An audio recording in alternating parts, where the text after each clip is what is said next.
yanlış olur. Artık diğer yarısı için de Allah'tan korksun diye buyuruyor. Başka hadisine şöyle buyuruyor. Elleriniz çoğalınız. Çünkü ben kıyamette sizin çoğunluğunuza iftihar edeyim. Başka bir hadisine yine şöyle buyuruyor. Nikah benim sünnetimdir. Kim benim sünnetime uygun davranmazsa benden değil. Bakın, kim Peygamberin sünnetine uygun davranmazsa Peygamber Efendimiz'den değil buyurdu. Allah rızası için olduğu şeylere dikkat etmemeliyiz. Bakın Peygamber Efendimiz şöyle buyuruyor.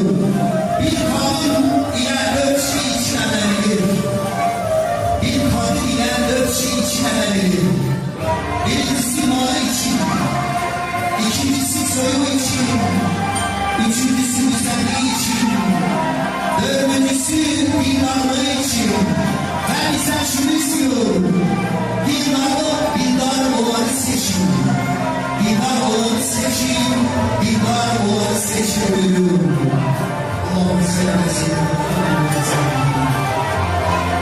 Rabbim kendine daha kardeşlerimizi ömür boyu mutluluklarla yılması etsin. Hayırlı bir yuva nasip etsin. İki cihanda kendisine böyle etsin. Bizleri bu mübarek günlerine davet ettikleri için Rabbim sizlerden onlardan razı olsun.